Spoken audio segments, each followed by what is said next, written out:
Bonjour tout le monde, aujourd'hui nous allons effectuer le remplacement de l'écran du Galaxy A26.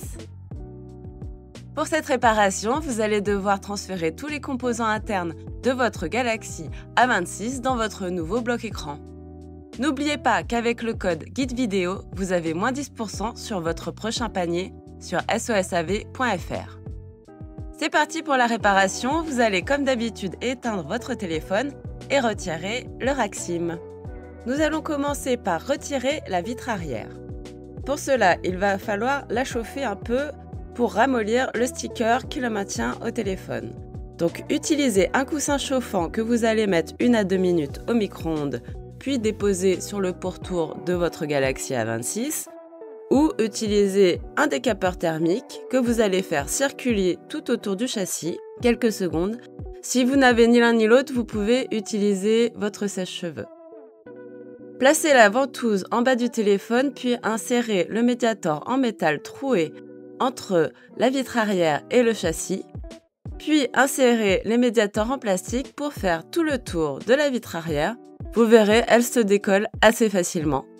Si toutefois vous rencontrez des petits points de résistance, n'hésitez pas à chauffer à nouveau avec votre sèche-cheveux ou votre décapeur thermique.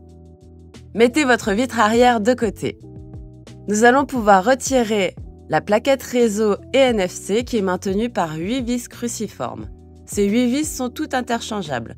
On vous conseille quand même d'utiliser un patron d'aide au montage pour replacer tous vos petits composants et vos vis et ne pas avoir de problème lorsque vous allez remonter votre téléphone. Donc une fois que vous avez enlevé vos vis, vous pouvez utiliser le levier en plastique disponible dans le kit outil spécial numéro 1. Puis, nous allons déconnecter la nappe de la batterie et la nappe des boutons latéraux et du lecteur d'empreintes. Pour pouvoir retirer la grosse nappe d'interconnexion et avoir accès à la batterie, nous allons retirer le haut-parleur externe qui se trouve en bas du téléphone, qui est lui-même maintenu par 8 vis cruciformes interchangeables. Une fois que c'est fait, vous allez avoir accès aux nappes d'interconnexion qui sont connectées en bas sur le connecteur de charge et en haut sur la carte mère. Une fois que vous avez retiré ces nappes d'interconnexion, nous avons accès à la batterie. Donc sur les batteries d'origine Samsung, vous avez des stickers. Ici, vous les voyez bien, ils sont bleus. Vous allez devoir les décoller. Faites attention, utilisez plutôt un outil en plastique pour les décoller pour ne pas abîmer votre batterie. Donc vous décollez la grosse languette ainsi que la petite languette en bas et tout simplement vous allez tirer dessus. Donc la batterie normalement vient assez facilement sur ce modèle.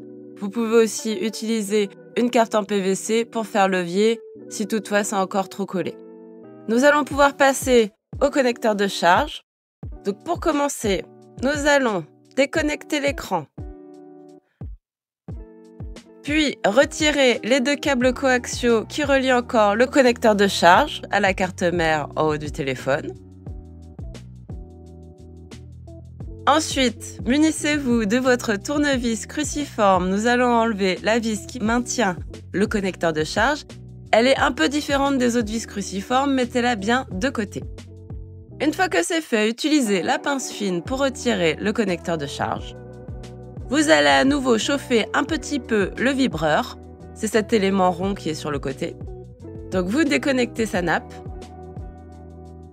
puis vous le soulevez avec la pince fine et vous le mettez de côté. Donc on a enlevé tous les éléments importants qui se trouvaient en bas du téléphone. Passons maintenant en haut du téléphone, vous allez retirer la caméra selfie, déconnecter les câbles coaxiaux de la carte mère. Donc vous allez pouvoir les retirer du châssis, mettez-les de côté.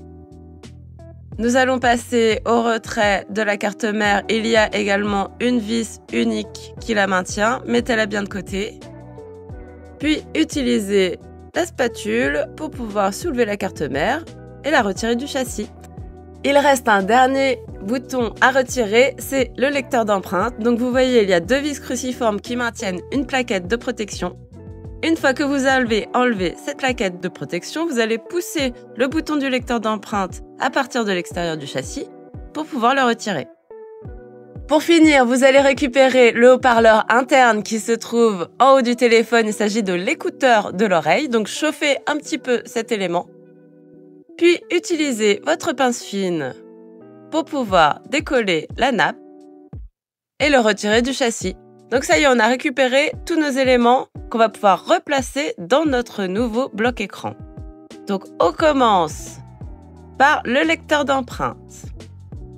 Donc, on le remet dans le châssis. Puis, on va pouvoir revisser la plaquette et remettre les deux vis cruciformes qui la maintenaient en place. J'en profite pour vous dire de mettre votre écran cassé dans le bac de tri approprié.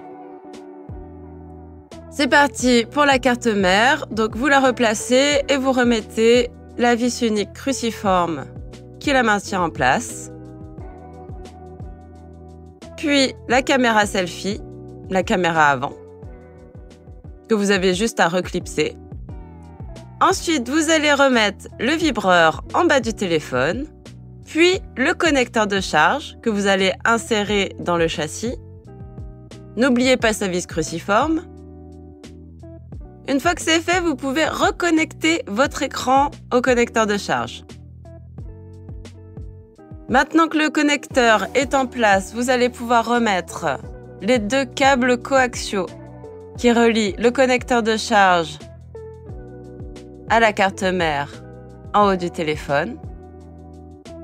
N'hésitez pas à utiliser la spatule orange pour pouvoir bien replacer ces deux câbles dans le châssis. Une fois qu'ils sont bien replacés, vous pouvez les reconnecter à la carte mère. Nous allons maintenant remettre la batterie. Rien n'est signalé, à part que placez-la bien et replacez bien les stickers si vous devez la retirer à nouveau. Ensuite, remettez en place les nappes d'interconnexion.